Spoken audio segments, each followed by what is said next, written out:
vai ser um ótimo painel, né? Nossa ideia é de que possamos aí disponibilizar de 20 a 30 minutos para cada um de vocês dois, né? Então, nós agradecemos imensamente, tanto o professor Giovanni como o professor Márcio Hoffmann, né? Pelo aceite do nosso convite, pelo nosso mestrado, e certamente aí passo inicialmente a palavra ao professor Mário Riedel, que é o coordenador, né, para que possa fazer uma pequena introdução, quem sabe, né, professor Mário? Pois não. Bom, boa tarde, professor Giovanni, boa tarde, professor Márcio. Agradeço muito, em nome do mestrado, a participação de vocês. É uma honra contar com as suas participações hoje nesse evento.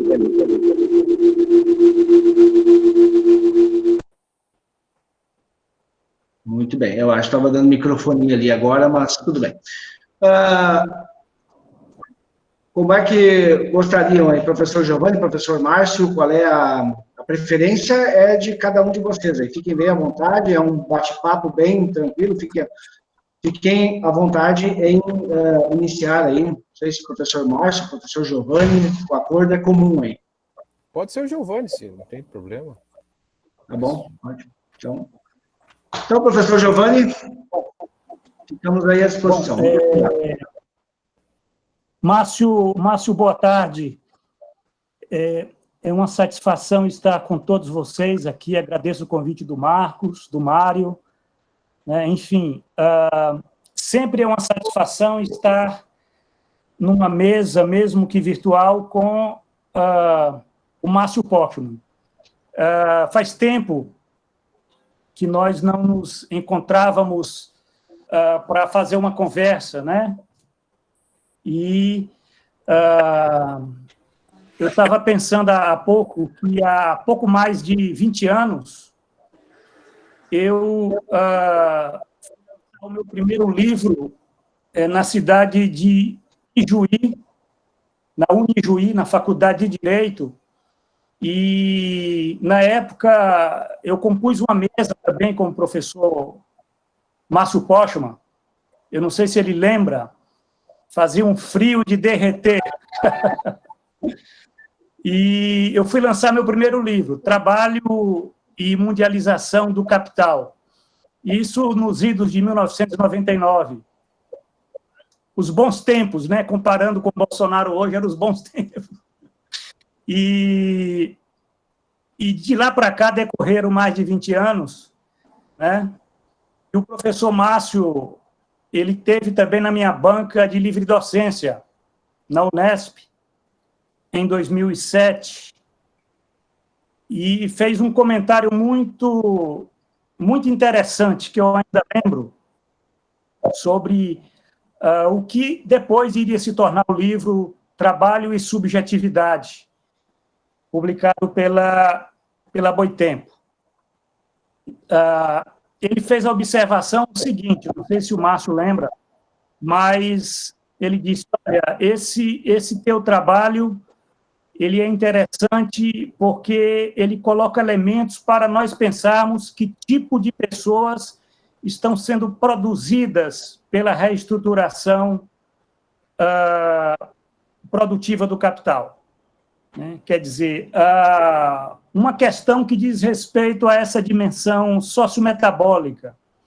Né? Muitas vezes, os economistas, eles observam muito a dimensão salarial, a dimensão dos dados agregados, né, dos indicadores de emprego, desemprego, enfim, esses elementos, mas eu, como sociólogo, na época, eu estava pensando na dimensão das pessoas, né? Porque o capital, quando ele reestrutura, ele não muda meramente as condições tecnológicas, organizacionais, de produção, mas ele muda também a forma como se deforma a subjetividade do trabalho vivo. E isso era em 2007. Lá para cá, muitas coisas mudaram. nas empresas, no mercado de trabalho, né, já decorre bastante tempo, mais de 10 anos, né?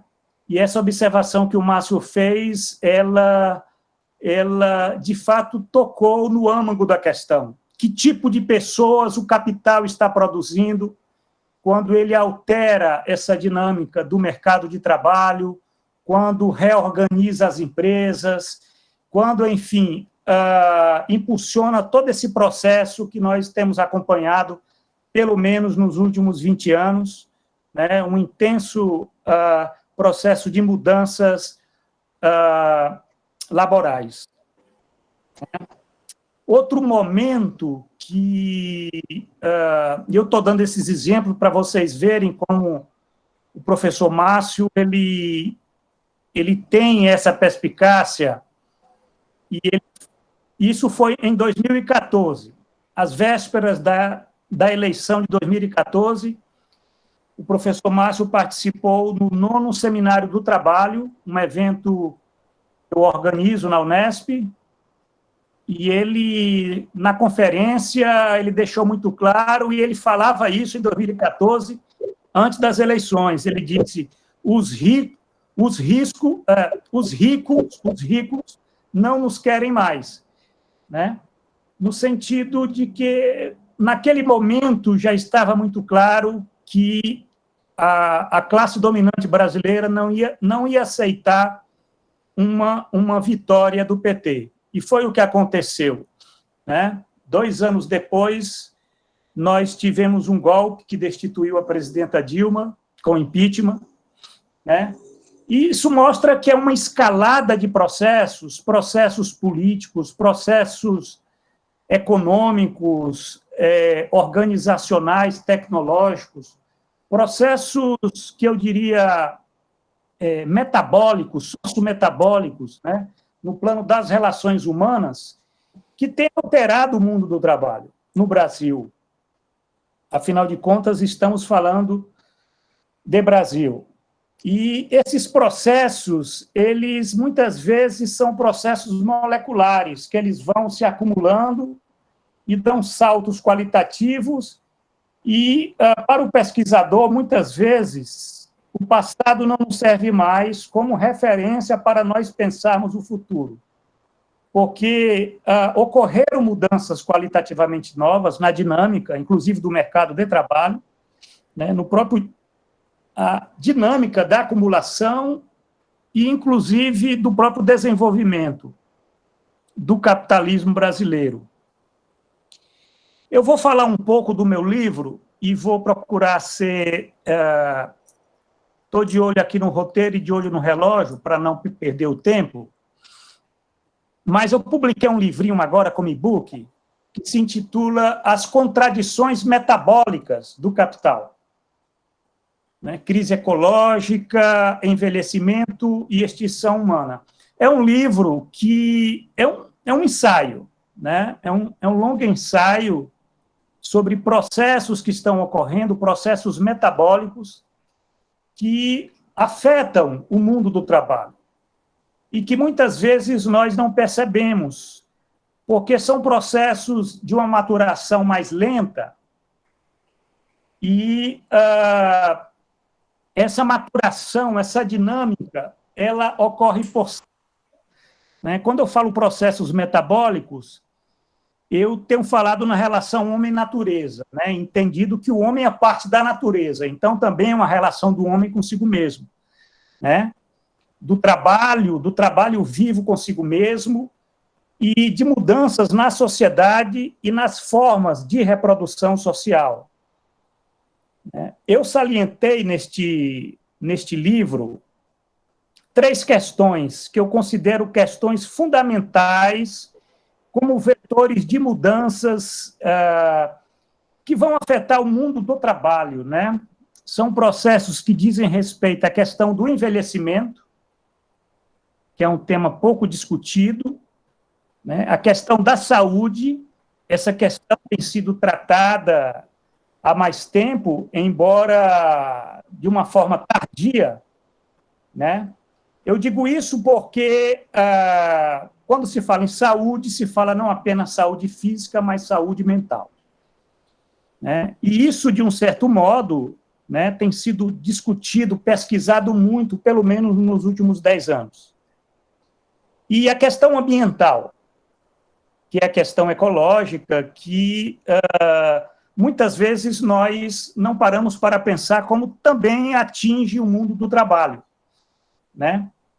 E essas questões, elas compõem elementos, que eu diria, elementos, desafios para o próprio capital. O capital tem muita dificuldade de lidar com essas questões, porque elas significam, elas colocam a necessidade da intervenção do fundo público, do Estado. E o que nós vemos no Brasil é exatamente o contrário.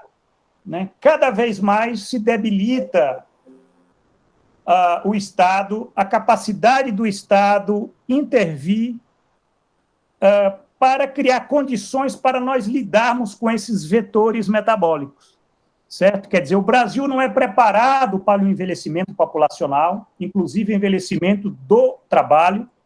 O Brasil não é preparado para lidar com a saúde pública, inclusive nós estamos vivendo uma pandemia e nós vemos a dificuldade imensa desse governo, como não seria muito diferente se fosse um governo Temer, para lidar com a crise sanitária e também uma dificuldade imensa de lidar com a questão ambiental, né, que são questões deixadas de lado, inclusive como se isso não fizesse parte também do mundo do trabalho, né, como se isso não compusesse também elementos de contradição com o trabalho vivo.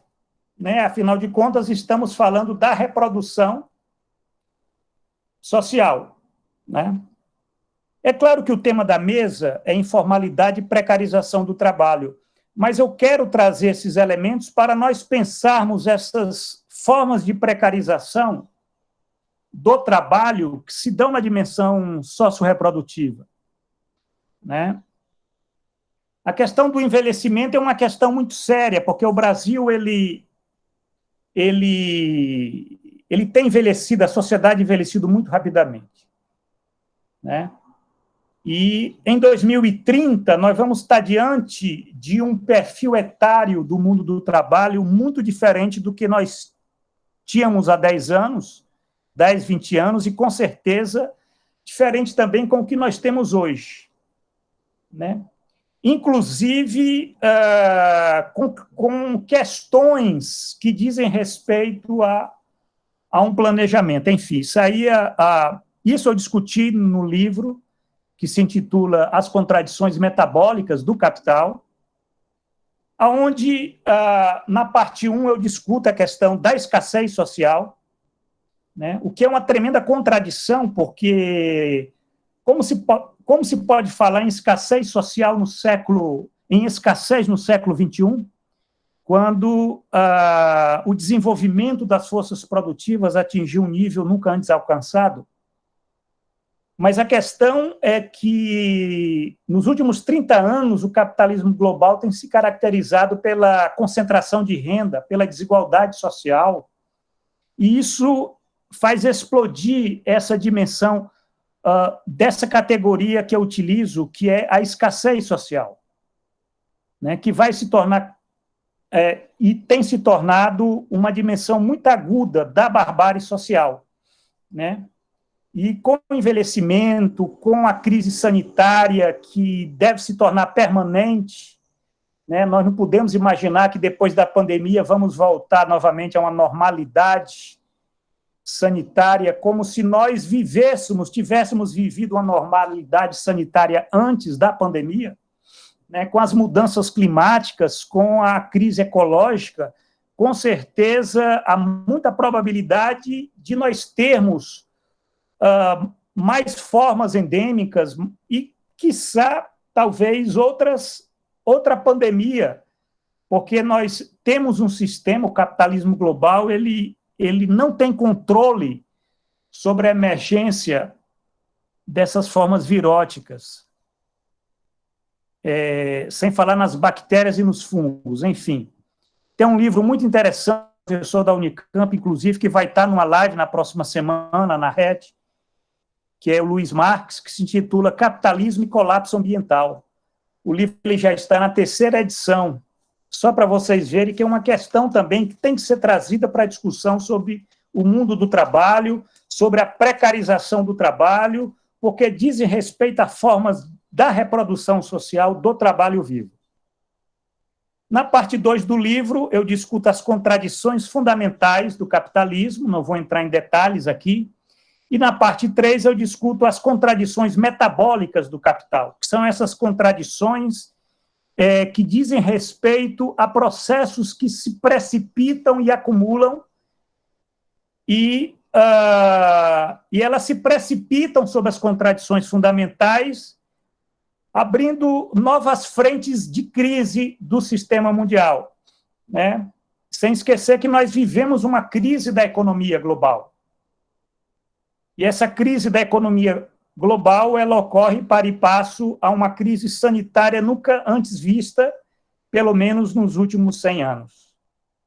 Isso nós estamos falando da pandemia, sem falar de outras doenças endêmicas que não são notificadas, não são percebidas e que atingem as populações mais pobres. E a classe média e o mundo do trabalho. Enfim.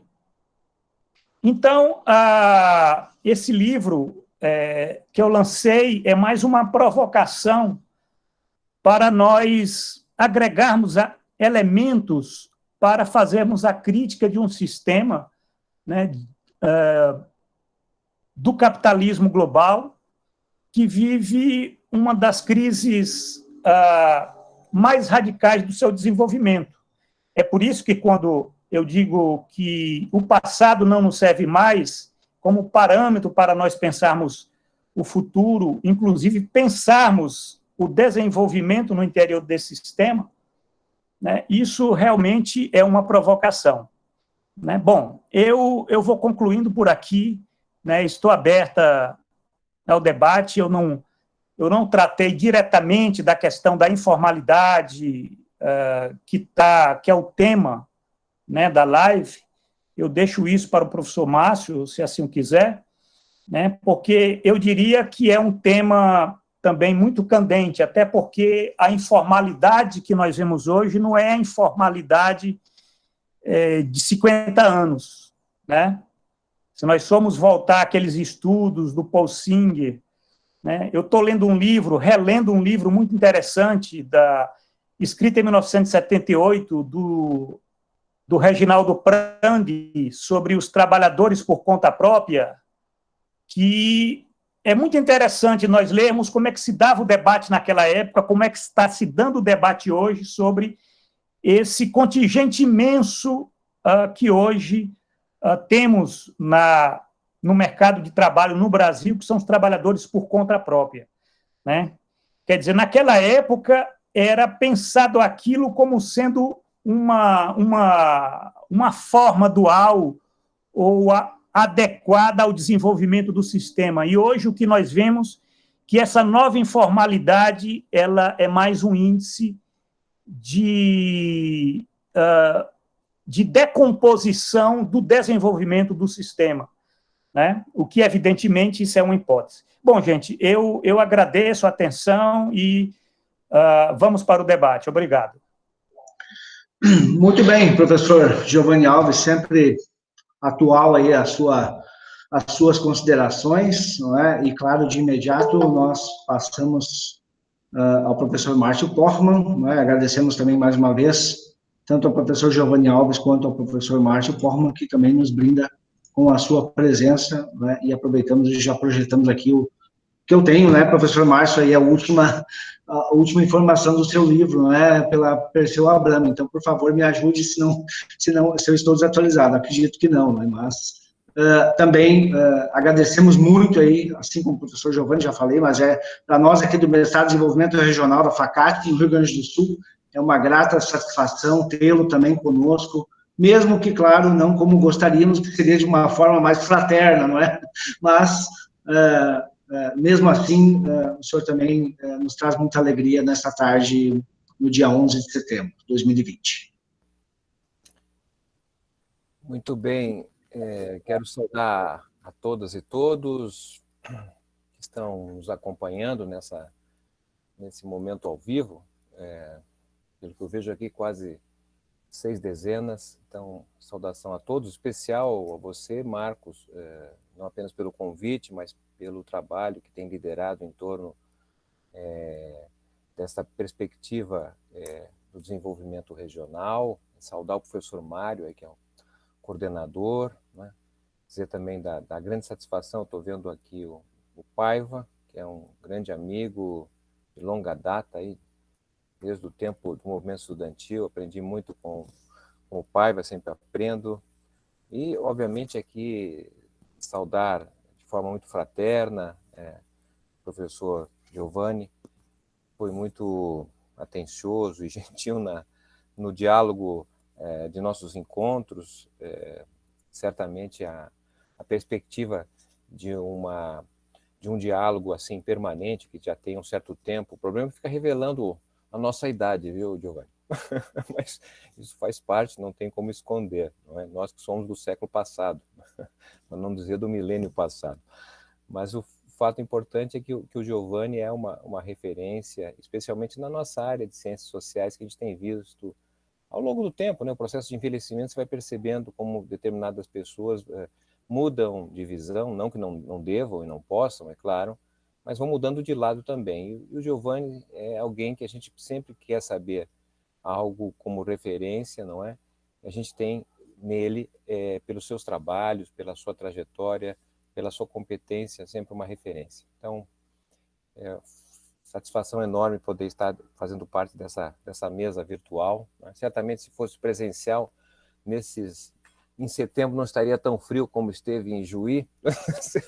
Eu fiquei sempre ali, eu te olhava naquela mesa, não sabia se você estava tremendo de frio ou de nervoso, né? Depois soube que era de frio mesmo, porque de fato estava muito frio. E se estivesse nesse momento presencial, poderia pelo menos aí estar tomando um chimarrão, mas enfim, fica para outro momento. Bem, foi muito boa essa apresentação assim inicial. O Giovanni tomou como referência esse último trabalho. O professor Marcos fez a gentileza de postar aí essa publicação. Essa publicação ela está disponível, assim como todas as demais, no sítio da Fundação Perseu Abramo, né? Esse é mais um trabalho que compreende uma participação de um conjunto grande, é uma coletânea, na realidade, que trata basicamente de entender a problemática do Estado no Brasil, tendo em vista que praticamente desde aí de 2016, aí desde a segunda metade da década passada, que o tema do Estado, né, ganhou referência e fundamentou, digamos assim, a constituição de uma nova maioria que permitiu a retomada aí do receituário neoliberal, né, partindo do pressuposto que os problemas dos brasileiros estão basicamente sintetizados no Estado, o Estado corrupto, o Estado incompetente, gastador, e de tal forma que o desmonte do Estado nos permitiria chegar a um horizonte de muita felicidade, em pleno emprego, etc. Bom, já estamos há 5 anos, isso obviamente ainda não se verificou. Tem também um livro anterior, mas é desse ano também, que trata do Estado mais sob a perspectiva aí do setor produtivo, né? Esse é mais o aspecto da questão mais social, o estado de bem-estar social, etc. Bem, mas eu estou mais aqui preocupado, então, em tentar focar um pouquinho a perspectiva da informalidade. Tem um capítulo que trata do tema do trabalho, não foi eu que fiz, está muito bem feito, aliás, mas eu vou, na verdade, aqui, tentando dialogar com o professor Giovanni, não é? Eu queria, na verdade, trazer assim, elementos muito rapidamente, para não abusar do tempo e a gente ter um bom diálogo. Eu gostaria de tratar de 2 coisas. Primeiro, situar muito brevemente como vejo a configuração do trabalho nos dias de hoje do Brasil, né? A partir de uma perspectiva histórica, na qual identifico que estamos diante do trabalho no Brasil, numa terceira fase, para dizer aí dando um certo horizonte temporal. Eu vou explicar isso, mas essa seria a primeira parte, situar a configuração do trabalho a partir desta identificação de uma terceira fase do trabalho no Brasil. E a segunda parte seria basicamente apresentar algumas das razões principais que ajudariam a entender, né, o porquê dessa terceira fase do trabalho no Brasil. Então, de forma bem objetiva, são esses dois traços que eu vou trazer aqui. Bem, então, em primeiro lugar, não é, a hipótese na qual eu tenho trabalhado é que nós estamos diante de uma reconfiguração do trabalho, praticamente aí desde o final dos anos 80 para cá. Desde os anos 90 em diante, nós temos uma reconfiguração do trabalho no Brasil, e esta reconfiguração tem significado, a meu modo de ver, assim, do ponto de vista de perspectiva, o fim do assalariamento. Então, essa seria justamente essa terceira fase. Para dizer que a terceira fase, obviamente, teria, então, duas outras anteriores. Não é? Então, tendo como ponto de partida, não é, a chegada do colonizador português, não é, o trabalho que se constitui a partir de então, e por quase 4 décadas, não é, é o trabalho forçado. É o centro, na verdade, da exploração econômica no Brasil, é o trabalho forçado, o trabalho escravo. Não é? Discussão tão interessante, feita por vários intérpretes do Brasil, lembro aqui apenas Caio Prado, não é? Para não abusar da literatura, não é? Que chamava atenção na sua disputa no interior do próprio Partido Comunista Brasileiro, lá nos anos 30 e 40, de que o Brasil não teve feudalismo, o Brasil teve escravidão, não é? E que esse trabalho constituído a partir da escravidão, não é? No sentido da colonização, diz respeito, na verdade, à forma com que o Brasil se constituiu já inserido num capitalismo comercial, né? num capitalismo cuja acumulação primitiva se estabelecia a partir aí, de uma configuração mundial. Não é? Muito bem, então nós temos basicamente essa primeira experimentação do trabalho, que é esse trabalho dominantemente pela forçação, pela escravidão, não é? Embora nós tenhamos experiências de trabalho livre, né? Não tivemos mercado de trabalho até então, mas havia contingente de trabalhadores, né? Não podemos esquecer que havia as companhias de ofício, por exemplo, até a chegada de Dom João VI, por exemplo, né? Que desconstitui isso. Bem, mas eu não vou entrar podemos até depois, se for o caso, mas não é o foco. A questão é chamar a atenção que é basicamente até o século XIX, até o final do século XIX, né, 1888, como sabemos, né, predomina o trabalho escravo no Brasil, embora nós temos outras alternativas que se constituem na transição para o capitalismo. Né? Com a importância que foi a década de 1880 no Brasil, que é uma década, na verdade, não é, que acumula forças suficientemente políticas para interromper essa trajetória longeva do trabalho escravo e se constitui, então, através dos abolicionistas, um projeto de sociedade que é um projeto capitalista, não é? de inserção, de consolidação do capitalismo no Brasil, e um projeto que visa o assalariamento como forma principal de ocupação.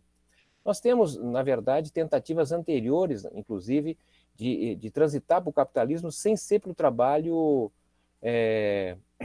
trabalho assalariado. Né? Há iniciativas, mesmo de Dom João VI, inclusive, né, de trazer e formar aqui comunidades, colônias, né, de trabalhos, na tentativa de estimular aqui aquilo que se desenvolveu mais no norte dos Estados Unidos, que foi justamente a presença, então, de camponeses. Né? Porque, do ponto de vista da organização fundiária, né, do latifúndio exportador, né, não se geram camponeses, porque, na verdade, a organização da produção é feita pelo senhor, pelo proprietário. Né? Então, se você tira o proprietário, na verdade, os trabalhadores do campo não têm como organizar a produção, pois não tem essa experiência, não é o sistema de organização, diferentemente do feudalismo na Europa e assim por diante. Então, havia ali a tentativa, mas, de maneira geral, o bloqueio sempre se fez, não é, pelos proprietários do latifúndio, pelos senhores de escravos, a qualquer possibilidade de liberar a propriedade da terra. Então, já desde 1850, com a instalação da propriedade privada no Brasil, da chamada Lei de Terras, não é?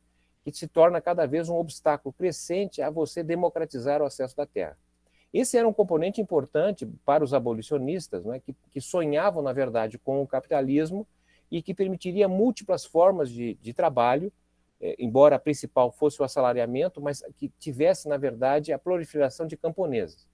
Não é? A presença do Rui Barbosa, não é? Que é um abolicionista que foi ministro da Fazenda ali no no início da República, não é? Na tentativa, na verdade, de proliferar a propriedade da terra com a difusão do crédito, infelizmente, não deu certo, né? Então, o que nós vamos ter, basicamente, da forma com que o Brasil saiu do trabalho escravo, né, e se inseriu no trabalho livre, praticamente excluindo, nas primeiras 4 décadas, não é, os trabalhadores aqui do Brasil, não é, que eram os ex-escravos, portanto, os negros, os miscigenados, os indígenas, ficaram excluídos porque a prioridade foi, na realidade, a absorção de trabalhadores migrantes.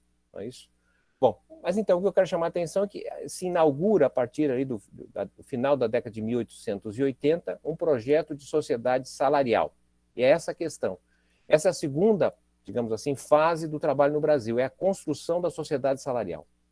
E essa sociedade salarial, ela recebe um grande reforço a partir da década de 1920, mas sobretudo em função da Revolução de 1930, que é, na verdade, associar a esse projeto de assalariamento a construção de uma cidadania regulada, né, como foi denominado pelo Guilherme Vanderlei dos Santos, né? Ou seja, a cidadania se traduziria no Brasil pelo emprego assalariado, mas não é qualquer emprego assalariado, somente aquele registrado, aquele formalizado, com contrato de trabalho, né?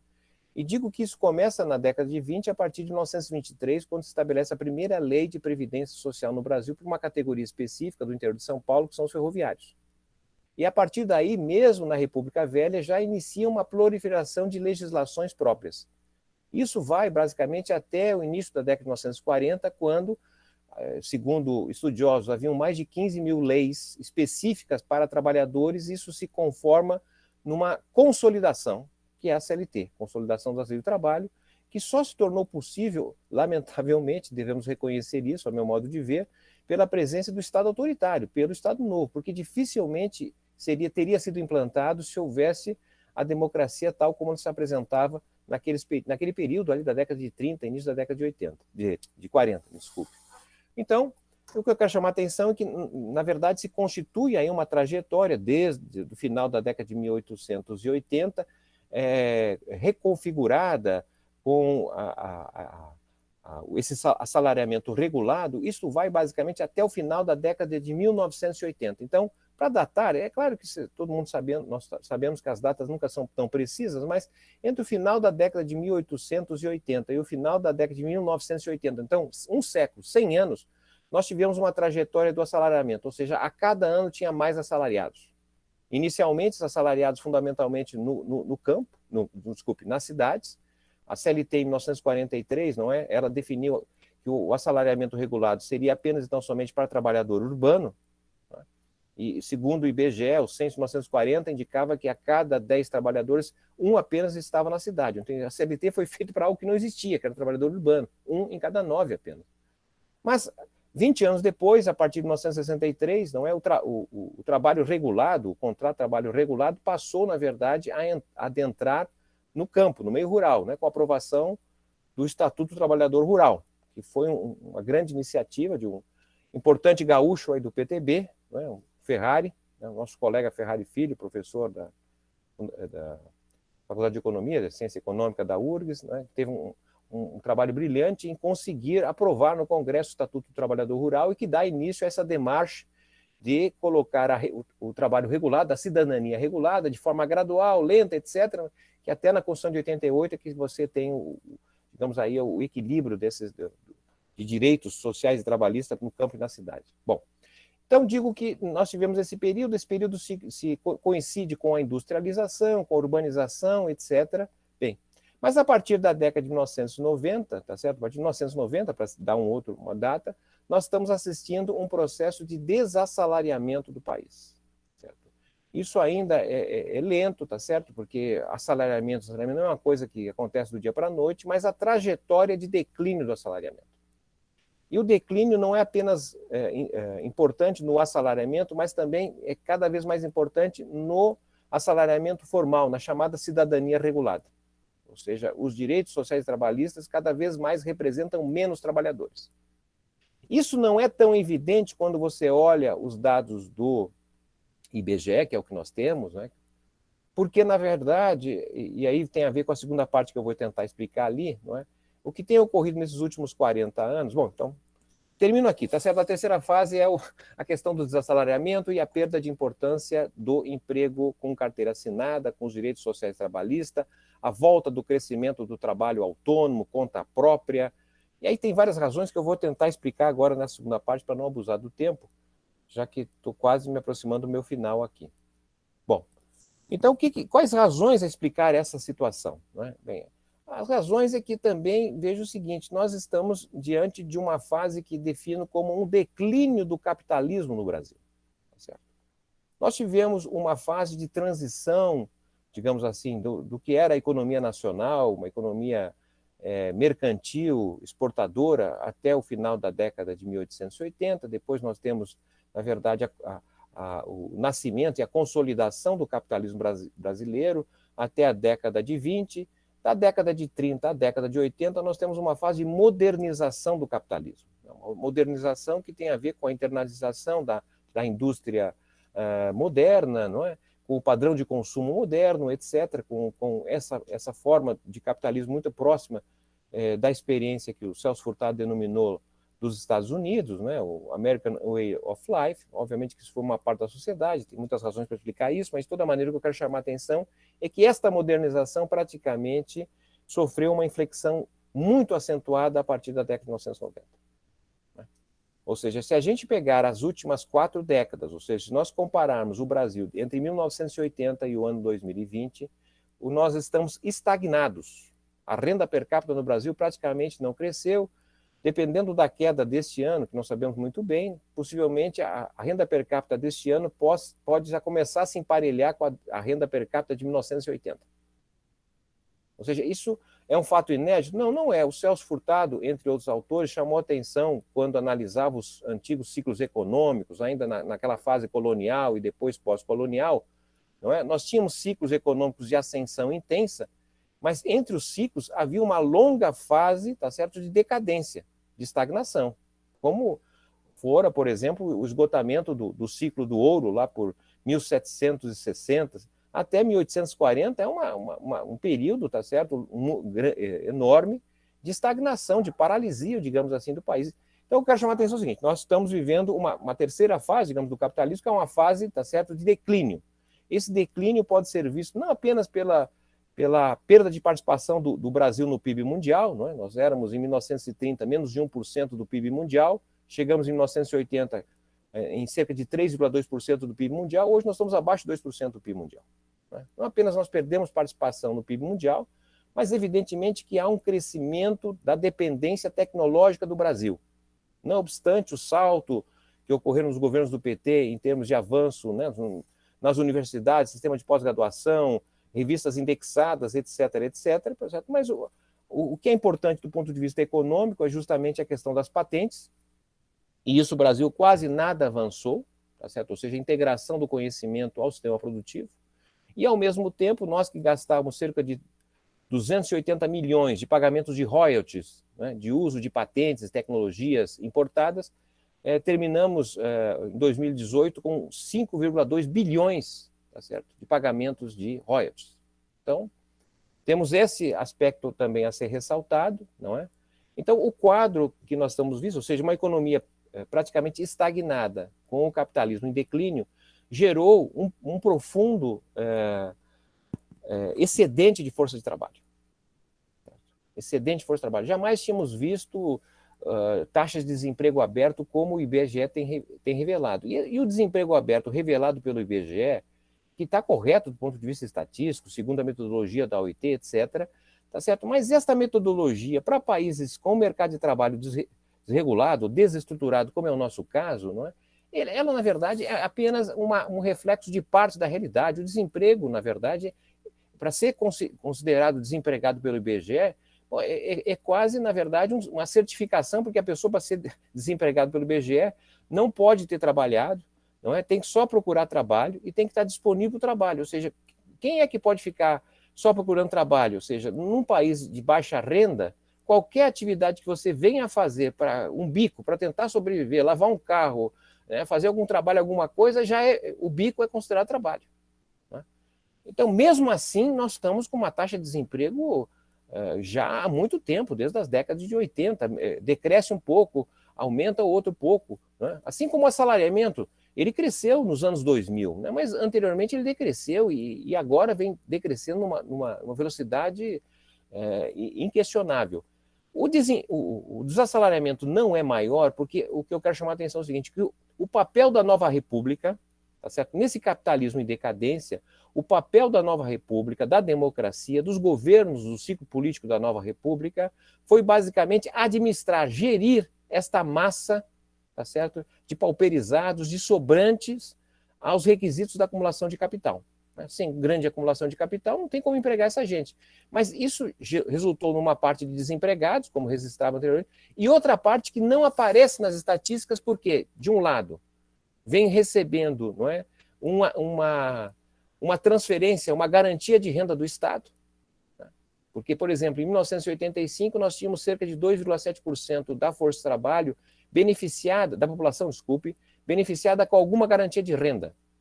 Em 2014, nós passamos a ter 27% da população brasileira recebendo algum benefício de renda. Que benefício? Estamos falando da Previdência Social, tá certo? Das pensões, dos benefícios de prestação continuada, do seguro-desemprego, do Bolsa Família. Bom, neste ano, né, de governo neoliberal, de ministro da Economia ultraliberal, tá certo? Nós temos 40% da população brasileira recebendo um benefício de garantia de renda. Num governo que, sem mexer no orçamento oficial, né, criou o orçamento de guerra, alguma coisa em torno de 8% do PIB, né, que dá a esse governo a possibilidade de fazer um déficit fiscal inimaginável, entre 16% a 17% do PIB. E se você soma esse déficit, que é o que se gasta mais do que arrecada, com a própria arrecadação, que deve girar em torno de 32%, 37%, 33% do PIB, ou seja, este governo neoliberal, tá certo, terá gerido um Estado que corresponde a um gasto equivalente a 51%, 52% do PIB. Coisa inimaginável, mas é o que nós estamos tendo, tá certo? Então, o que eu quero chamar a atenção é que uma parte deste excedente da força de trabalho, ele não aparece porque ele está, de certa maneira, debaixo do guarda-chuva do chamado Estado de Bem-Estar Social e vive de alguma forma. Mas tem uma outra parte que não aparece, que não está no estado de bem-estar social, mas que está no estado policial. Como assim estado policial? Bom, no estado, tá certo, que tem desenvolvido e avançado muito o aprisionamento. Né? Nós tínhamos, em 1990, por exemplo, 90 mil presos no Brasil. Não é? Em 2020, talvez nós estejamos nos aproximando de 900 mil presos. Temos a terceira maior população carcerária do mundo. E quem está preso não faz parte da população economicamente ativa, como sabemos. Não é? Embora parece que tem muito trabalho em várias prisões. Né? O pessoal trabalha com celular, comanda tráfico, etc., mas isso não é considerado pelo IBGE. De outro lado, esse estado policial opera através, não é, dos homicídios. Nós somos um país que tem alguma coisa em torno de 60 mil assassinatos por ano. Isso na contabilidade oficial, né? Porque de vez em quando aparecem cemitérios clandestinos, ou seja, muitas pessoas possivelmente que sejam assassinadas e não fazem parte da contabilidade oficial. Mas o fato correto é que nós tínhamos menos de 10 mil pessoas assassinadas por ano na década de 80, hoje estamos com mais de 60. As Nações Unidas identificam que todo país que tem pelo menos mais de 10 mil assassinados por ano já está numa guerra civil. Nós estamos com 60 mil. Ou seja, se a gente somar a quantidade de assassinatos nessas últimas 4 décadas no Brasil, nós temos uma perda de 1.600.000 pessoas. Certo?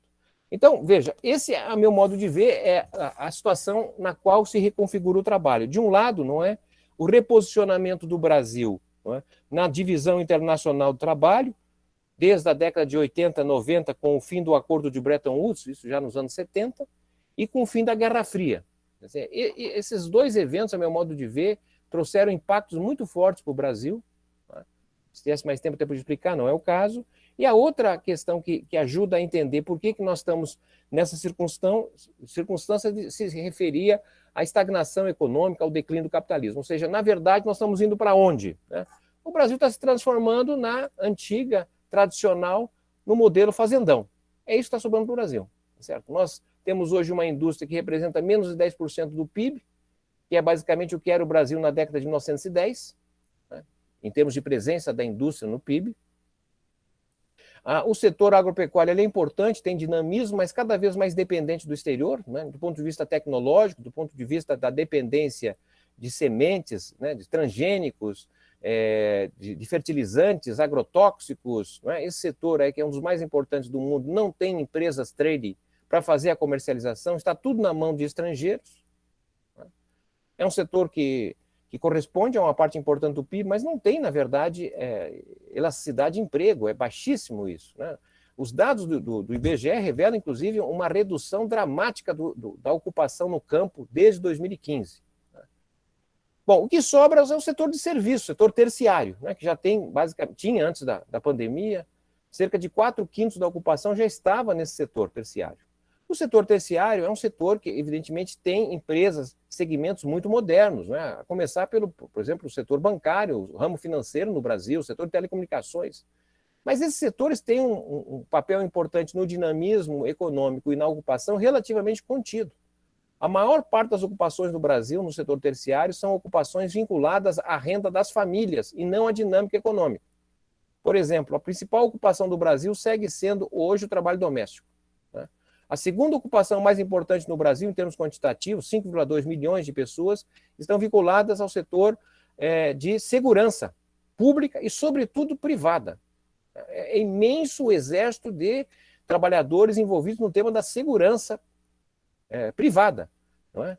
É isso um pouco da base do Bolsonaro, diga-se de passagem, porque isso é quase um partido, que anteriormente estava... Em cada cidade você tem uma segurança pública, mas também tem segurança privada, tá certo? E segurança privada é também o motorista, tá certo? São pessoas que estão vinculadas às famílias, né? E que têm, digamos, uma disciplina, aí, digamos assim, de centralização, uma disciplina de hierarquia, que é próprio do trabalho de segurança. Essa gente era, em geral, conservadora mesmo, mas que com o WhatsApp, com as redes sociais, passou a formar uma espécie de partido, integrado, articulado, com notícias, com informações, tá certo? Que dão uma posição, digamos, quase de partido nesse sentido. Bem, e a terceira ocupação mais importante no Brasil, que tem crescido muito rapidamente, são de trabalhadores em plataforma digital, tá certo? Os chamados entregadores. É óbvio que essas atividades têm vinculação com a atividade econômica, mas o centro termina sendo a renda, e quanto mais concentrada a renda, na verdade, mais ocupação dessa natureza o Brasil termina gerando. Bem, eu já ultrapassei, me desculpe, não era esse o propósito. Quero terminar por aqui, porque talvez tenhamos um bom diálogo com essa oportunidade de travar esse debate com vocês aí do curso, do mestrado, e o Giovanni, nosso mestre. Obrigado. Muito bem, professor Márcio Portman, sempre uma alegria também, como professor Giovanni ao vivo, e professor Giovanni e professor Márcio, certamente, além dos presentes que estão aí, se algum acadêmico estava pensando em algum tema para tese ou de doutorado, ou então dissertação de mestrado, temas são aos montes que nós temos aqui na sequência. Bom, o professor Giovanni Alves iniciou, então, fazendo aí essa contextualização a partir da própria importância de se pensar a precarização do trabalho, também, em especial, com a questão da crise ecológica, o envelhecimento e esse metabolismo que esse capital vem impondo em determinados contextos, como nós também estamos percebendo no nosso dia a dia. O professor Márcio Portman traz um resgate histórico, não é? Também com didatismo exemplar, não é? Tal como o professor Giovanni, e revela talvez um dos itens também que nos chamam a atenção, não é, de que se tem uma premissa do Estado, muitas vezes, em tentar garantir o bem-estar social, mas quando muitas vezes ele pode incentivar ainda mais tanto a precarização como a própria informalidade, e é isso que nós particularmente estamos vendo aí com a questão que se desenha, não é, com as políticas públicas deficitárias, não é, em que tem realmente uma ênfase maior apenas para as grandes corporações, e o professor Márcio, ao final, aí, também enfatizou essa questão, e talvez um dos pontos que a mim particularmente mais preocupa também é essa questão desse, né, plataformização do trabalho. O trabalho plataforma, como também o professor Giovanni Alves, em outras oportunidades, nós já discutimos aí. Bom, nós poderíamos realmente ficar aqui muito, muito tempo, mas é claro, os convidados aí fiquem bem à vontade. Nós temos aí um espaço ainda, né, para quem quiser se manifestar, mas é claro, o professor Giovanni tem que estar com o microfone aberto também, fique à vontade, se o senhor tem alguma consideração aí agora, e eventualmente, se alguém tiver alguma pergunta, a sugestão é utilizar o chat, mas depois também pode se abrir aí para o microfone. Professor Mário, professor Pablo, também fiquem à vontade aí.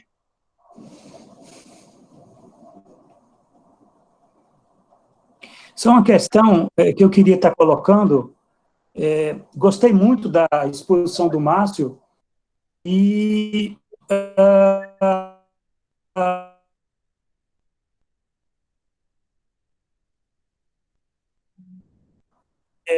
mas não apenas coincidência.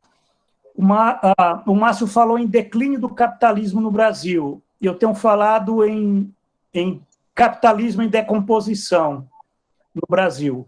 Evidentemente, temos que ponderar a diferença entre declínio e decomposição.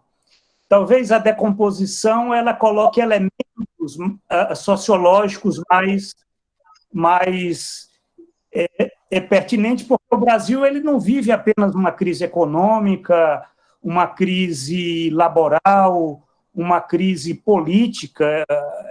Nós estamos vivendo, desde o impeachment em 2016, uma profunda crise política. É um país que você tem uma disputa entre facções dentro do Estado, corporações, e que, em outras épocas, nós teríamos uma guerra civil. Mas hoje não. Hoje você tem a judiciário, executivo, Congresso, TV Globo, mídia, igrejas, milícias.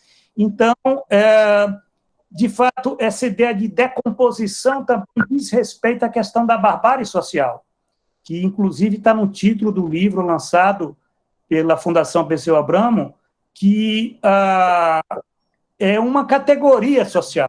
Barbárie social, para mim, é uma categoria, porque diz respeito à dimensão da subjetividade. A sociedade brasileira está muito estranha, de um certo modo, primeiro, por ter eleito o Bolsonaro, segundo, basta nós olharmos o que acontece nesse país em plena pandemia, como é que as pessoas lidam com essa questão, o negacionismo, enfim, uma série de elementos sociológicos que colocam muita dificuldades para que você possa, vamos dizer, ter um movimento de reconstrução, uma reconstrução cívica de direitos, né, uma refundação do Estado brasileiro, que é necessário, mas que faltam aquele ponto de Arquimedes que é dado pela sociedade civil ou pela organização das classes. Eu penso que esse termo utilizado pelo Márcio, declínio do capitalismo no Brasil, ele tem uma série de implicações. Agora, eu tenho, e eu já estou concluindo, mas eu tenho lido muito o que está acontecendo lá fora, né? Quando a gente fala lá fora, fala aqui dentro, porque o Brasil hoje ele é uma província do capitalismo global. Na verdade, nós estamos integrados, de um certo modo, na economia mundial, de uma forma que é muito diferente. Por exemplo, o Márcio falou do período de 1760 a 1840, que o Brasil viveu uma estagnação econômica, mas esse período lá fora era um período, inclusive, de formação, ascensão do capitalismo industrial. Quer dizer, o sistema estava no seu movimento de ascensão histórica do capital, né? E hoje nós presenciamos lá fora, vamos dizer, um cenário que não é muito diferente do que está acontecendo aqui no Brasil. Basta ver nos Estados Unidos, se nós formos verificar, né, o que está acontecendo com aquela sociedade, o que está acontecendo com aquele Estado, né, que é um Estado também falido em vários aspectos. A única diferença é que eles têm o dólar, nós não temos. Mas o fato, ainda, né, o fato é que nós temos hoje uma crise estrutural do capitalismo global. Esse capitalismo que se inicia no período que o Márcio identificou como sendo o período do declínio. Aí eu não sei se essa data, 1980, ou seria 1990, com o projeto neoliberal. Porque em 1980 a gente tem uma década de redemocratização, de explosão do sindicalismo, diretas já, direitos, Constituição de 1988. Agora, a coisa começa a embicar mesmo, em termos, inclusive, no caso do Brasil, a partir com o governo Collor, né, quando se utiliza um projeto que vai desarmando qualquer inserção soberana do Brasil na mundialização do capital. E eu gostei muito quando você falou que os governos do PT, eles foram importantes, é claro, mas eles se renderam a administrar os pobres, né? Não apresentando um projeto de poder, de Estado, de desenvolvimento que pudesse estar, vamos dizer, enfrentando essa fase histórica de declínio do capitalismo brasileiro. Para mim, esses são os aspectos que eu queria estar ressaltando, muito interessantes, por sinal. O Márcio Postman é um dos poucos economistas que tem essa dimensão histórica, não apenas da economia, mas da sociedade, e é fundamental a história econômica, não apenas econômica, né, mas social e política, para as entendermos, inclusive, eu, pelo menos, né, o meu pessimismo com o futuro, né, nesse aspecto. Talvez não seja nem pessimismo, é o pessimismo da razão, embora tenha também o otimismo da vontade, né? Mas o pessimismo da razão é isso, é que eu, particularmente, quando eu somo tudo isso, quando eu somo a economia, a política, a cultura, né, e verifico algumas tendências mais amplas no plano por exemplo, da crise ecológica, como esse país está despreparado para lidar com a mudança climática, gente. É uma coisa terrível isso, pior do que a pandemia, né? Só que não aparece, não se discute isso, o que está acontecendo com a Amazônia, com o Pantanal, o impacto disso no clima, o impacto disso, inclusive, nos ecossistemas, como as metrópoles, né? Então, e a questão do envelhecimento, que, novamente, volta a esse tema, porque o Brasil tem envelhecido muito, e a gente vai perceber isso muito claramente a partir de 2030, né? A gente vai ter uma força de trabalho envelhecida, precária e, quiçá, culturalmente, subjetivamente, eu fico tentando imaginar, certo? Que nós temos que dar uma resposta para isso. Muito bem. Não sei se o professor Márcio quer contrapor, ou contribuir, mas... acho que seria bom dar uma rodada aí com as questões. Isso, não, por isso mesmo, porque eu tenho duas perguntas aqui, mas casualmente uma é para o professor Márcio, aí, na minha opinião, a professora Steven, parece, perdoe se não é.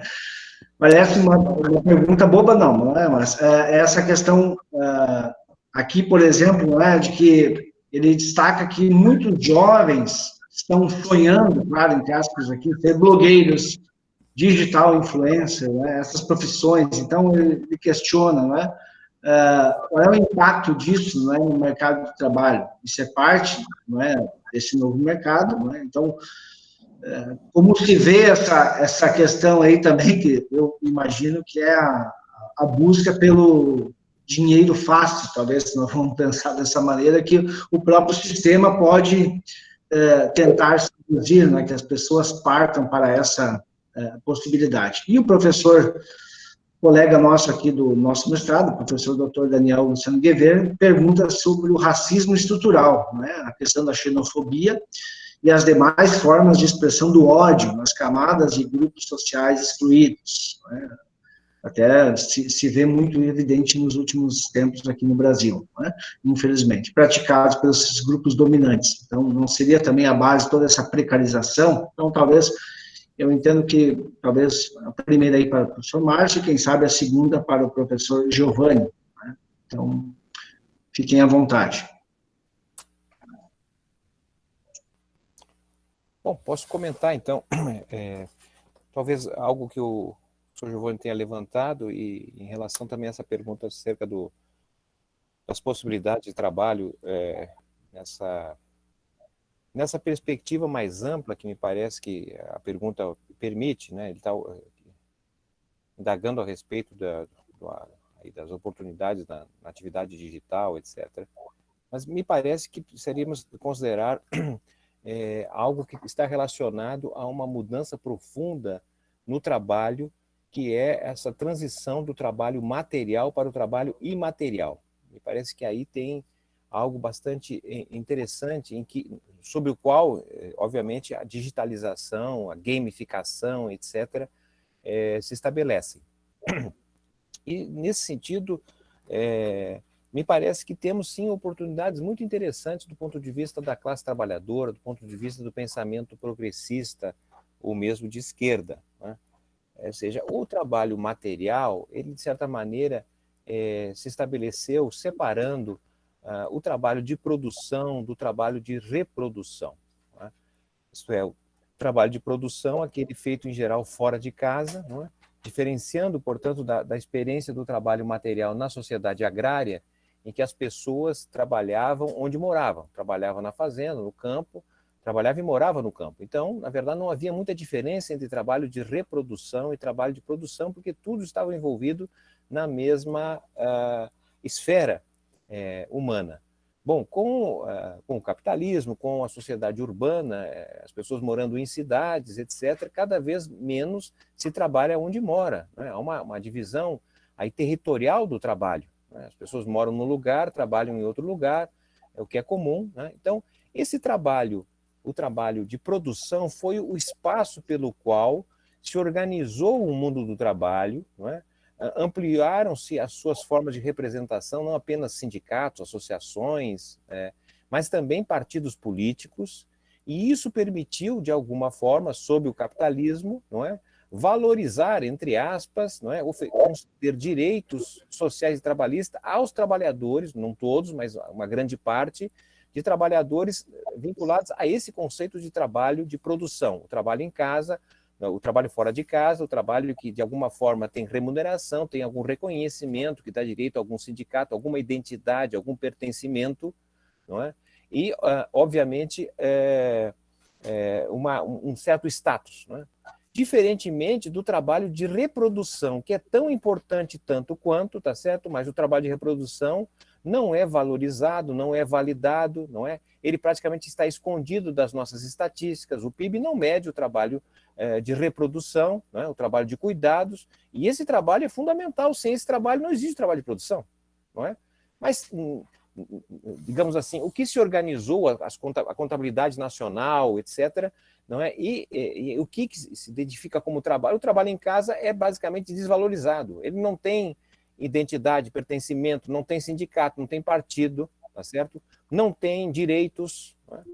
E é uma questão interessante, porque é o trabalho que a gente faz em casa. Imagino, eu aqui, se não todos, mas uma grande parte, faz uma atividade muito comum, que é lavar louça, por exemplo, né? Lavar louça, nós podemos lavar louça em casa 30 anos, 40 anos, tá certo? Isso não vai dar direito de me aposentar, ser remunerado, não é? Não posso me organizar num sindicato lavando louça em casa. Bom, agora, se eu for fazer a mesma coisa, lavar louça, mas num outro lugar, que é reconhecido pelo mercado, tá certo? Se é num restaurante, se é num bar, bom, muda tudo. O mesmo trabalho agora tem remuneração, pode ter sindicato, posso me aposentar lavando louça no restaurante. Então, eu estou querendo matizar que essa ideia do trabalho, essa construção da sociedade no capitalismo, no trabalho material, que é o trabalho cujo esforço físico e mental resulta em algo concreto, palpável, tangível, não é? Está, na verdade, cada vez mais menos importante diante do trabalho imaterial, que é o trabalho que não tem, na verdade, a partir do esforço físico e mental, algo concreto, tangível, palpável, certo, né? Na indústria, o trabalhador gerava uma roupa, um calçado, na construção civil, um prédio, uma ponte, na agricultura, um pé de alface, no setor terciário, o que gera, né? O que nós geramos como professores, tá certo? Uhum. Isso aí, perfeito. Pode ser palpável, pode ser tangido, tá certo? Ele não é contabilizado, embora nós, professores, somos, digamos assim, temos uma identidade, um pertencimento, somos valorizados, temos direitos, não é? Mas, obviamente, que quem está em casa, tá certo, cuidando de criança, é também professor, também está ensinando, tá certo? né? Ou seja, a criança que fica em casa, tá certo? Ela está ali sob determinados cuidados, valores familiares, etc. Se ela não estiver em casa, em tese estaria fora de casa, numa creche, num colégio, né? Bem, por que eu estou dizendo isso? Porque me parece que as tecnologias de informação e comunicação, então entrando na pergunta aqui que foi feita, essas tecnologias vão borrando as fronteiras entre o trabalho de produção e o trabalho de reprodução. Vai ficando quase tudo uma coisa só. Então, me parece que nós estamos diante de uma possibilidade inédita de abrir novos canais de identificação, de pertencimento e de lutas. Tá certo? Porque quando a gente olha essa divisão do trabalho de produção e reprodução, tá certo? Nós estamos falando basicamente aí talvez de 30% da população, porque 50%, né, da população é masculina, que está exposto a esse trabalho de produção fora de casa, mas apenas uma parte, metade, talvez um pouco mais das mulheres é que estão fora, que estão no mercado de trabalho tradicional. Então, agora me parece, tá certo? Se nós olharmos isso, não é, nós estamos diante de uma ampliação da classe trabalhadora, não é? O que nós não temos são as ferramentas, as instituições, tá certo? A identificação disso. Mas algumas instituições, no caso brasileiro, já perceberam isso e estão trabalhando muito bem com isso, que são as instituições religiosas. Elas trabalham, na verdade, com essa perspectiva, né, do todo. Né? O sindicato, na verdade, a associação de bairro, moradores, elas, na verdade, trabalham e buscam representar a parte na qual o ser humano está lá definido. Se você é estudante, tem uma associação de estudante, tá certo? Se você é trabalhador, tem um sindicato. Se é morador, uma associação de moradores, não é? E o que acontece é que você tem hoje, na verdade, uma série de desfiliados. Eu trabalhava na indústria, tinha lá os sindicatos metalúrgicos. Agora eu perdi o emprego, faço um bico, eu não tenho mais quem me representa. Eu posso ir lá no sindicato dizer, olha, o companheiro estava aqui e tal, perdi o emprego. O dirigente sindical, que é um especialista, digamos, em legislação trabalhista, em CLT, porque ele tem que responder a isso, a especialização da atividade. A pessoa vai lá, o que aconteceu? Foi demitido e o patrão pagou os direitos, não pagou, se não pagou, entrar na justiça. Cara, ele tem que dar encaminhamento a essas questões, né? Agora, o desempregado chega lá e diz, olha, o que ele pode fazer é como um médico, diante de uma consulta médica, de que alguém vai lá, o que aconteceu? Ah, o senhor fez aqui um exame, o senhor está com câncer. E este câncer foi descoberto pelo médico lá em 1950. A pessoa que recebeu essa notícia, ele até talvez possa interessar inicialmente para saber que tipo de câncer é esse, mas ele quer saber a saída, a solução. Ele quer, na verdade, não é uma perspectiva de futuro. Ele quer esperança. Ora, e o trabalhador que está desempregado vai no sindicato, o dirigente sindical vai dizer, isso aí é culpa dos patrões, desse governo safado, não sei o quê. Ele sabe explicar a razão, mas e aí, meu caro, tudo bem, eu estou sabendo, mas o que eu vou fazer? Ah, isso aí, veja bem, minha solidariedade, estamos juntos e ponto final. Agora, ele vai numa igreja, ele vai numa instituição criminosa, tá certo? E lá tem esperança. Vem para cá que aqui nós vamos dar um jeito, tá certo? Aqui é uma confraria. Aqui, na verdade, é um espaço de esperança, de subjetividade, de sociabilidade. Então, veja, eu estou querendo chamar a atenção aqui para... Hoje, é óbvio, se a gente está olhando esse tipo de representação que nós temos, que é uma representação basicamente do trabalho material, não é? Do capitalismo industrial, é claro que as instituições estão em descompasso com a situação que estão vivendo hoje, não é? Mas é uma situação dramática, ou seja, quem entender a forma como trabalhar com essa nova classe trabalhadora tem uma base absolutamente importante para poder dar um passo que nós não temos rumo a uma sociedade mais civilizada, me parece, né? Tem problemas, na verdade, que é o seguinte, problemas que diz respeito à soberania, né? O Caio Prado, lá na década de 30, ele vai questionar se o país, 100 anos depois da independência, era nação ou era só um país. Ele, não é, admitia que era um país e não era uma nação, porque não tinha mercado interno, porque ainda a força da grande empresa exportadora não dominava, etc. Bom, e ele vai reafirmar isso no seu livro dos anos 70, Revolução Brasileira, dos anos 60, desculpa. Bom, mas a questão que nós podemos fazer hoje é justamente essa. No segundo século da independência, o Brasil é um país ou é uma nação? Ou seja, nós estamos com a capacidade, tá certo, de fundar aqui, de planejar o nosso futuro, ou nós estamos, na verdade, à deriva, esperando que algum milagre aconteça, tá certo, para poder vir investimento externo, resolver o nosso problema, ou nós estamos chamando para nós a nossa responsabilidade, né? Porque o fato concreto e a experiência, eu termino aqui, a experiência do Uber, por exemplo, mas não é só do Uber, não é? Faz, na verdade, que o controle do trabalho deixe de ter bases nacionais. Quer dizer, entre a Primeira Guerra Mundial, 1914, não é? e a Guerra do Irã-Iraque, 1979 e 80, nós tivemos uma espécie de interregno ao imperialismo, ou, se quiser, para ficar mais fácil, a primeira onda da globalização. A partir dos anos 80 tem uma segunda onda de globalização. E nesta segunda onda, a emergência é da grande corporação transnacional. É ela que está, na verdade, questionando fronteiras. Tá certo? Se a gente olhar aqui, qual era o argumento para a reforma trabalhista? Olha, senão modernizar, entre aspas, não é, as relações de trabalho, o capital externo não vai vir para o Brasil, vai para o Paraguai, porque, afinal de contas, no Paraguai as férias são só 2 semanas, etc. Essa linguagem. Ou seja, na verdade, os trabalhadores começam a estar cada vez mais expostos, tá certo, a uma dominação para além do espaço nacional. Né? E aí o questionamento crescente dos códigos nacionais de trabalho, né, dos sistemas nacionais de trabalho. A própria OIT registra mais de 130 países que fizeram reformas trabalhistas, tá certo? Desde da crise de 2008 para cá. Então tem muitas questões, mas me parece um momento assim para nós que estamos aqui na investigação, um momento muito importante de tentar entender. Esse é o primeiro passo, me parece fundamental. Se a gente não entender, compreender bem a natureza desse capitalismo, tá certo? Da realidade nacional, talvez nós estejamos utilizando ferramentas que foram muito importantes para analisar a sociedade passada, mas inconveniente ou inadequada para o período presente.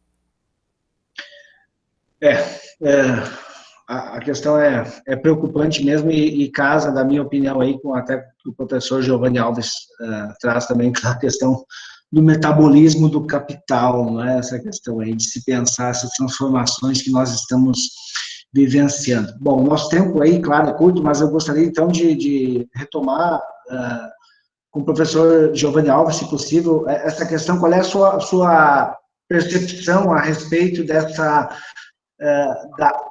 essa questão do ódio, por exemplo, que nós temos com os grupos sociais, né, que se vê que estão excluídos, né? Isso também não é uma possibilidade de reforço da precarização do trabalho, que o nosso colega aqui, o professor Daniel, faz na sua pergunta. Depois eu tenho uma também mais para o professor Márcio Pochmann, que é da nossa mestranda, que é a Camila. Ela gostaria de questionar, claro, para depois, rapidamente, certo? Com certeza, a relação da pandemia com os efeitos aí da empregabilidade no Brasil. Né? Então, enquanto isso, professor Giovanni Alves, se possível, uma síntese sobre isso. Bom, eu vou ser muito objetivo. Eu penso que é fundamental nós tentarmos entender o que é que aconteceu nesse país nos últimos 30 anos. Eu digo 30 anos porque eu estou pegando esse período de 1990 para cá, que nos meus artigos, é onde eu teoretizar como sendo o período do capitalismo global, né? Esse sistema que ele visa uma ascensão até 2008, quando você tem uma profunda crise financeira global, e de 2008 para cá o sistema não conseguiu se reerguer, e pelo contrário, quando nós imaginávamos que você tinha uma recuperação na União Europeia, nos Estados Unidos, no Japão, o que nós assistimos foi uma desaceleração e depois a pandemia. Então, criando uma situação muito complexa no sentido de que você tem uma série de variáveis que estão se somando e que vão colocar na década de 2020 uma série de desafios que... então, mapear o que como mudou a sociedade brasileira, isso que o Márcio coloca, a questão de mudanças na família, a questão da transição religiosa, que nós não podemos esquecer que o Brasil é um país que está vivendo uma transição religiosa. Em 2030, muito provavelmente, o Brasil vai ter maioria evangélica. Então, isso tem um impacto, inclusive, na forma de se lidar com os problemas sociais, né? São coisas que nós, enquanto cientistas sociais, nós temos que estar buscando articular as mudanças no mundo do trabalho, no mundo da cultura, no mundo da política, uma política que vive uma profunda crise de representatividade, isso que o Márcio coloca é algo mais é de agora, porque eu lembro que o Chico de Oliveira, no começo da década de 2000, ele já colocava que o Brasil vivia uma tremenda crise de representação política. E não apenas representação política, representação sindical, né? É como se nós estivéssemos vivendo uma decomposição daquele tecido que ele se constituiu a partir do projeto civilizatório, que foi isso que foi muito bem descrito pelo Márcio, que vai dos anos 20 e 30, o período da industrialização pesada, o desenvolvimentismo. Mesmo no regime militar, você tinha um projeto de desenvolvimentismo autocrático burguês, mas que, a partir de 1980, com a crise da dívida, nós vamos descendo ladeira abaixo. E parece que aquele período do governo Lula e Dilma, eles são um interregno, um compasso de espera, como se nós, a partir do governo Temer, nós damos continuidade a essa ladeira abaixo, e eu diria que isso tem muito a ver com a questão da sociedade. Nós temos que estar tendo muito cuidado para ver uma mudança cultural, inclusive no perfil da juventude, uma juventude que está, e aí eu volto a tocar no ponto, que está ficando mais velha, no sentido de que esse é um processo que vai exigir mais cuidados, mais investimento do Estado na questão da saúde, da educação, e o que nós vemos é que nós estamos fazendo tudo o contrário, né? É incrível que o Brasil ele consegue fazer tudo às avessas daquilo que as mudanças que estão apontando para ele. Agora, se fôssemos só nós até poderíamos ficar tranquilos relativamente, mas o fato é que nós presenciamos uma transição civilizatória que vai percorrer o século XXI, né, uma mudança dos eixos geopolíticos, né, dos Estados Unidos para a China, né, isso é um processo inexorável, e eu diria que vai marcar todo esse período das próximas décadas, né, e é necessário nós termos essa visão totalizante, né, da economia, da política, da cultura, e o mundo do trabalho ele está nesses elementos que está se constituindo aí, certo? É um mundo do trabalho, de um capitalismo em decomposição que vai colocando esse novo perfil, né? Novo perfil do proletário, né? Do proletário, porque o trabalhador por conta própria ele não é nada mais e nada menos do que essa forma negativa daquilo que o assalariamento era positivo, né? Mas é a mesma relação de subalternidade, né? E pior, no contexto onde você tem uma crise dos sindicatos, dos partidos. Quem sabe nós, dessa transição, surjam novas forças de resposta a essa situação histórica, né? Como já aconteceu em outras épocas da história. E isso é função nossa estarmos tentando aprender esses novos elementos que até agora, em 2020, nós estamos apenas começando, né? Pode ser que se demarque mais no decorrer dessa década. Muito bem, professor Giovanni, mais uma vez agradecido. Eu tenho aqui ainda, então, essa pergunta que foi feita pelo nosso mestrando aí, sobre os efeitos da pandemia aí, na questão da empregabilidade para o professor Márcio. Depois, na sequência, só encaminhando, o Pedro escreve aqui, por exemplo, ele faz um questionamento para o professor Giovanni também sobre a questão do envelhecimento, né? De que ele cresce na dependência das pessoas cada vez mais novas, né, frente às idosas, né? Então, pessoas que têm filhos com 45, 50 anos, pessoas com 20 anos, filhos de pessoas com 70 ou mais. Então, ele questiona essa... Acredito que, então, melhor para o professor Giovanni nessa ordem, qual é a consequência disso no futuro, né? E depois, na sequência, o professor Paiva também quer realizar uma pergunta, não é? Mas talvez pelo nosso tempo, não é, para não avançarmos, talvez, não sei, fique à vontade, professor Márcio, se puder, com a sua contribuição, depois o professor Giovanni. Marcos, coisa rápida, eu só queria, porque o Giovanni já comentou conosco da sua, digamos assim, seu ceticismo com relação ao futuro, ainda que tenha uma vontade política de transformação, e tocou também nessa importante questão da China. Eu queria saber como é que o Márcio vê um pouco essa questão de onde é que está a esperança, onde é que está a utopia, onde é que está o possível, e qual é o papel da China nisso tudo, percebe? Porque a crise que nós estamos vivendo, em grande parte, é uma crise política do Ocidente, né? Os Engenheiros do Caos é um livro fantástico agora sobre a crise italiana e norte-americana e europeia, mas na China é uma pujança ainda. Então, como é que vocês veem isso? Tudo é comentar, ok? Perfeito. E aí acredito que com isso, né, nós fizemos essa última rodada rápida aqui, não é? Para encaminhamento do nosso painel aí, porque nós temos ainda um outro comunicado último. Então, professor Márcio, pode ser, professor Giovanni, fiquem bem à vontade. Não, perfeito, entendendo.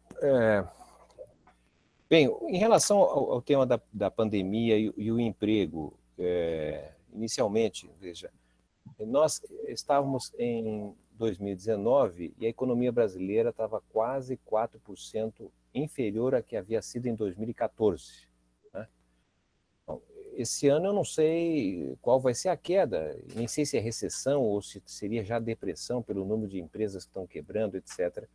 Mas, digamos, vamos trabalhar com o número, se a queda for ao redor de 7%, que já seria basicamente a queda que ocorreu em 2015 e 2016, somadas num ano só. Se de fato isso vier a ocorrer, isso significa dizer que os nossos prefeitos que estarão tomando posse em janeiro de 2021 não é, encontrarão um país cuja atividade, o nível de atividade econômica, estará entre 10% a 11% menor do que era em 2014. Isso é um fato inédito nesse sentido. Bom, se prevalecer, não é, o normal pelo qual o governo Bolsonaro tem defendido, ou seja, volta ao normal, volta do que era o Brasil antes da pandemia, isso significa dizer que nós crescemos em torno de 1,2% como média anual entre 2017 e 2019, ou seja, voltar a esse ritmo, nós chegaremos em 2030 com a economia aí sim emparelhando com o que era em 2014. Então, serão 16 anos, na verdade, de uma agonia terrível, né? Uma agonia. Bom, então, qual a possibilidade do emprego? Bom, zero, tá certo? Nós estamos caminhando aqui para uma situação, eu não sei como denominá-la, né? Eu inicialmente achava que nós estávamos entre a mexicanização ou a situação do Irã, né? O fundamentalismo religioso, de um lado, ou a situação do crime organizado invadindo o Estado, porque ambos, as igrejas neopentecostais, tá certo? E o crime tem estratégias de poder, não é? Eles trabalham de forma articulada, não é? Tem uma intervenção social com garantia de renda, tá certo? Tem projetos de inclusão no estudo, né? Eu estava vendo agora uma tese o PCC, por exemplo, prepara jovens para fazer as faculdades de Direito, não é? E depois prestar os concursos e se transformarem em delegados de Polícia Federal, juízes, Ministério Público, não é? Dizem até que eles têm ministros no Supremo, outros dizem que até presidente da República. O povo fala muito, né? A gente não sabe direito, mas de toda maneira são instituições que a mesma coisa em relação às igrejas, não é? Mas ao que parece agora nós estamos vendo uma fusão das igrejas com o crime organizado, né? As igrejas estão se transformando em uma espécie de lavagem de dinheiro que vem disso. Então podemos ter uma coisa mista aí a prevalecer, ou seja, se não houver alguma reação organizada, se não houver uma capacidade, na verdade, de convergir a maioria da população que está contra isso. O problema é que a nossa maioria está dispersa, fragmentada, não há algo que permita, na verdade, uma convergência. O Giovanni falou, eu gostei muito dessa expressão, se não fossem as nossas instituições aí democráticas, tradicionais, talvez já estaria num conflito, tá certo? Numa guerra civil. Eu já não sei se não estamos, mas pelo menos não seria escondida, seria explicitada.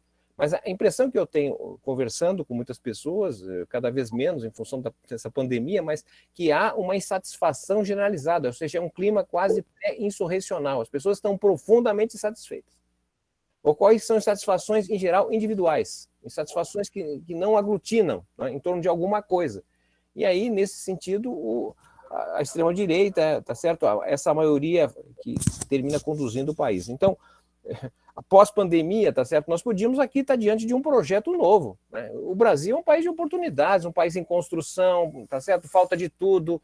A pandemia demonstrou que a maior parte da população não tem habitação decente. Bom, as nossas mazelas já estão aí há muito tempo. O enfrentamento delas nos abririam talvez um olhar para o Brasil cada dia, dialogando com o questionamento do Paiva, ou seja, o Brasil passou esses 500 anos, tá certo, de frente para o Atlântico. Né? Me parece que é a hora de nós ficarmos de frente para o Pacífico, tá certo? E nós temos um país todo para fazer essa conexão com o Pacífico, a integração sul-americana, não é? O levar o desenvolvimento para o interior do Brasil, etc. Bom, temos saídas, não é? Acredito que nós, obviamente, a América Latina também, estamos perdendo tempo, não é? E o que está havendo, na verdade, é uma espécie de adesão à China. Né? Não tem plano estratégico. A Argentina, coitada, eles estão fazendo de tudo para evitar um golpe e se aproximaram muito da China. Não tem muita saída. A Venezuela fez a mesma coisa. Talvez aí faltasse uma espécie de estratégia de Vargas, né, que ficou ensaiando. Ele tinha um governo complicado ali em 30, ficava ensaiando com os alemães, ficava ensaiando com os americanos para ver se tirava alguma coisa positiva para o país. E de alguma forma tirou. Né? Essa ideia da soberania, de poder jogar, isso está nos faltando nesse sentido. Né? Mas eu quero dizer que eu confesso que não tenho esse pessimismo em relação ao futuro, porque acredito que é muito difícil o que nós temos hoje ter continuidade. Não é? Agora, para não ter continuidade, isso significa que nós precisaríamos ter um tipo de intervenção que nós estamos com dificuldade de ter, não é? Mas não vejo, não quero negar aqui, em qualquer indicador que nós olhemos o Brasil, qualquer indicador de PIB ainda, tá certo? Eu fiquei até ontem apavorado quando eu vi o dado que a nossa produção industrial é a 16ª do mundo, nós estamos entre as 10, a queda tem sido muito rápida, não é? Então, obviamente, isso vai constituindo um complicador cada vez maior. Mas, de toda maneira, a esperança, na verdade, não está na crença de que é possível superar a dificuldade que nós temos hoje de uma forma muito rápida. Mas eu quero deixar assim aqui, nós vivemos hoje um período que eu só comparo com 2 outros anteriores. E vejo, portanto, como um privilégio de todas as gerações que estão vivendo esse momento, né? Por que estou dizendo isso? Porque me parece que a situação que nós estamos vendo hoje, guardada de proporção, é parecida com o que aconteceu na década de 1880, que é aquele momento lá de fim da monarquia, tá certo? A abolição da escravatura, a tentativa de construir um outro projeto, tá certo? A retomada da aristocracia e imposição do projeto de branqueamento, enfim, tem ali uma coisa confusa. Mas esses períodos confusos, enquanto a questão internacional está mais complicada, nós vimos de uma depressão, né, de 1873 a 1896 da Inglaterra, tem algum espaço de alguma movimentação. Né? Em 30 foi a mesma coisa, o sonho dos tenentistas, tá certo? Não era o que terminou acontecendo, tem correlação de forças aí. Né? Teve 30, teve 32, 35, 37, uma época fantástica. Não é? O momento que nós estamos vivendo também é fantástico desse ponto de vista. Tá certo? Nós sofremos uma derrota, mas nós podemos virar o jogo. Não há nada que nos impeça. Tá certo? Nós até vínhamos trilhando um certo caminho interessante, nós sofremos um tombo, né? Fomos derrotados em 2016, nas eleições municipais de 2016, fomos derrotados na eleição de 2018. Será que seremos derrotados novamente na eleição municipal ou não? E o jogo está sendo jogado, depende um pouco da nossa capacidade de intervenção. Então, é um momento, na verdade, que a gente tem condições de fazer a história, me parece, porque há um quadro de indefinição internacional, de um lado, tá certo? Mas esse quadro é complicado para um país, não é com as características do Brasil. É isso. Paiva, aquele abraço a todos, muito obrigado aí pela oportunidade. E vamos fechar agora com as palavras do Giovanni, otimista. Aí, Giovanni. O brasileiro profissão esperança, né? Que ninguém pode ser pessimista no Brasil, até porque é um país imenso territorialmente, muito lindo. O Brasil é muito lindo. Eu já fiquei um tempo no exterior, nos meus pós-docs, mas eu sempre ficava muito feliz quando eu voltava para o Brasil.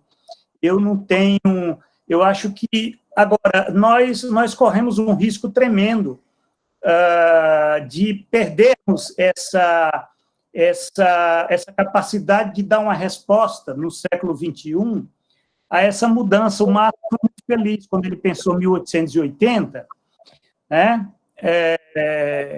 O problema é que teve a Primeira Guerra Mundial, né, em 1914, então você tem um cenário de o início do século XX foi terrível, depois o nazifascismo, Segunda Guerra Mundial, mas o fato é que nós estamos vivendo um período de transição social muito profundo.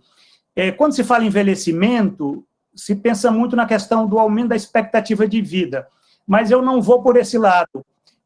Uma sociedade envelhece quando cai a taxa de fertilidade. Isso é que nós estamos na segunda transição demográfica, e é uma transição, num país como o nosso, ela tem sido muito acelerado. O Brasil,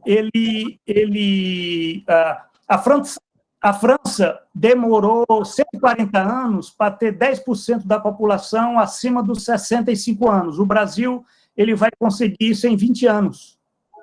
Só para vocês verem que isso tem um impacto nas famílias, né? Hoje as famílias estão tendo 1 filho, 2 filhos, a nossa taxa de fertilidade de reposição está abaixo da taxa de reposição, o crescimento demográfico. Vocês imaginem que nós estamos quase um pouco acima do Japão, né? 2,1 a taxa de reposição populacional. Nós estamos com 1,7. Então, isso significa que é um país que ele está envelhecendo nesse sentido, que ele não está conseguindo ir em termos de médio e longo prazo, porque a demografia trabalha com grande temporalidade histórica. Nós vamos ter uma população envelhecida nesse sentido. Aí vai mudar toda a configuração do consumo, da saúde, da necessidade, né? Isso daí é algo que nós, a partir de 2030, deve ser muito claro isso daí.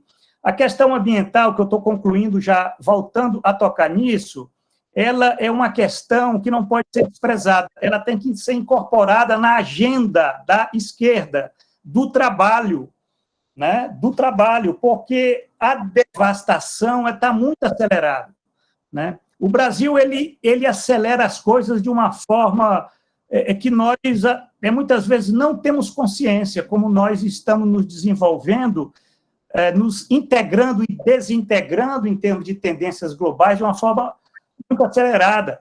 A questão da religião, da transição religiosa, eu quero ressaltar mais uma vez, isso é importante, né?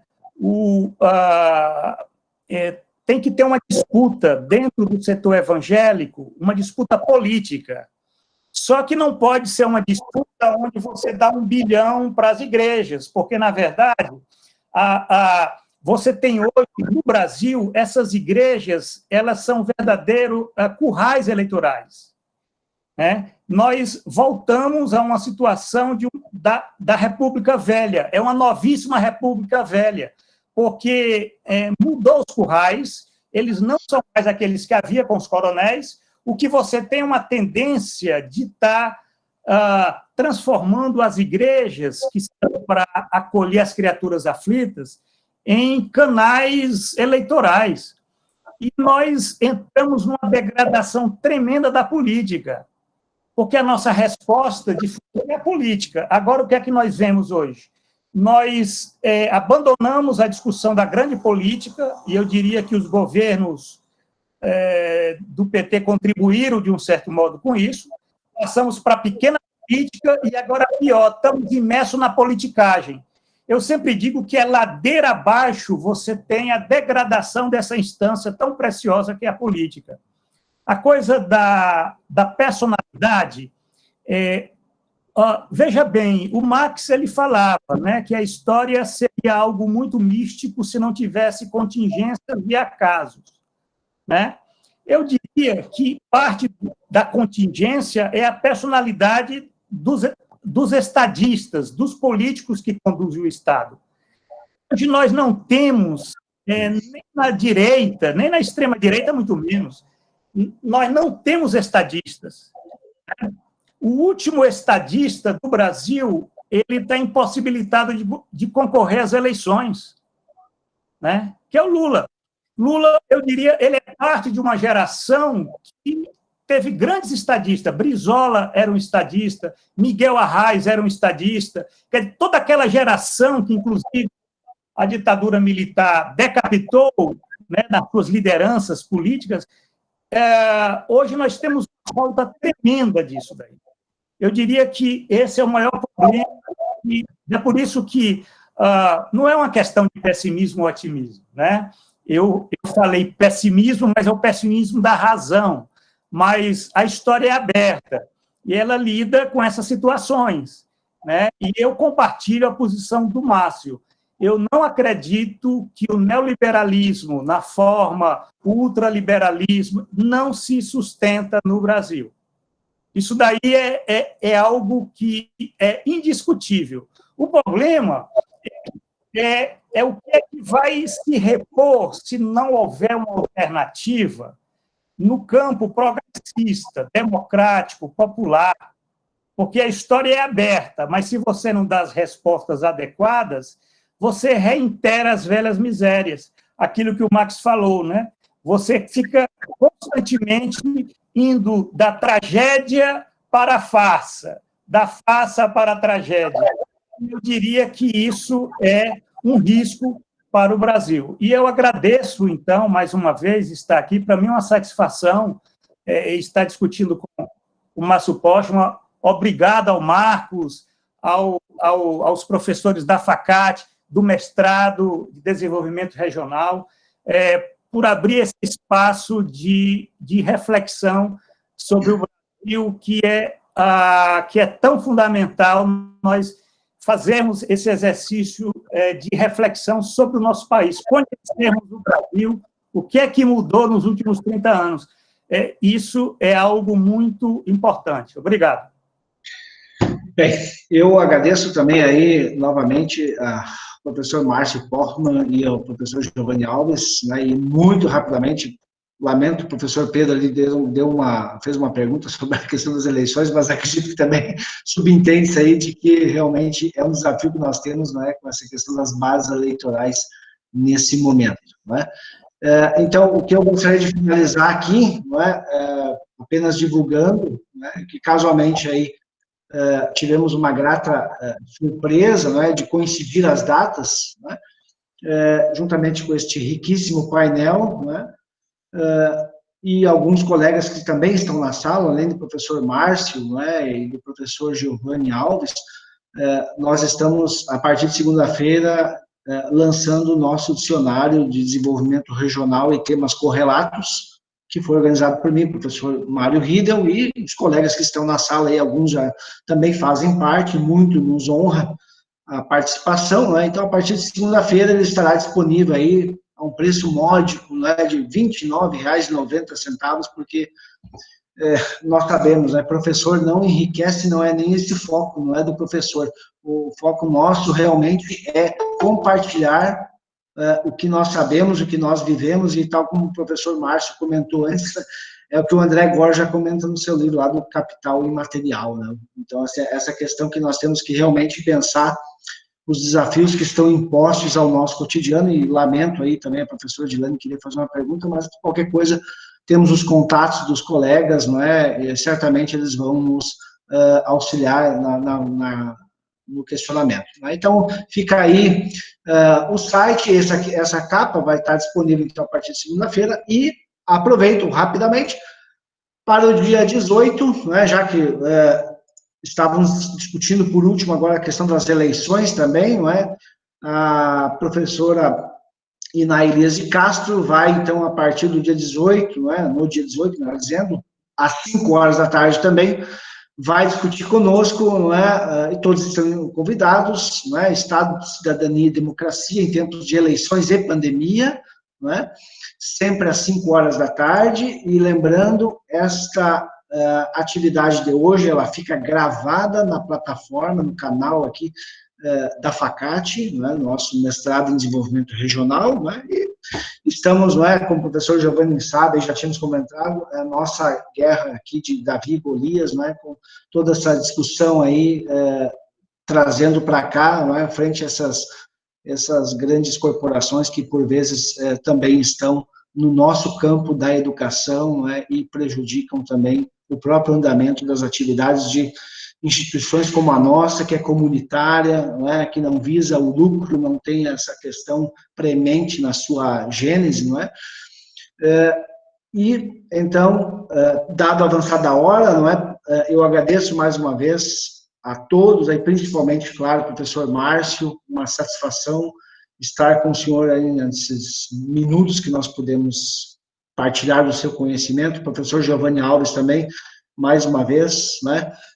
E seguimos em contato aí, quem tiver alguma dúvida, entre em contato conosco, lembrando que a partir do dia 21 de setembro, as inscrições para o mestrado em desenvolvimento regional da FACAT estão abertas e contamos com a participação de todos nas próximas atividades que serão disponibilizadas de maneira gratuita para todos que tiverem interesse sobre a temática do desenvolvimento regional e temas correlatos, tal como é discutido no nosso dicionário, que tem 165 verbetes e 82 professores, pesquisadores e colegas que gentilmente cederam o seu espaço e tempo para esta produção do nosso mestrado. Então, um abraço, muita saúde, obrigado, professor Márcio, mais uma vez, felicitações, professor Giovanni, né?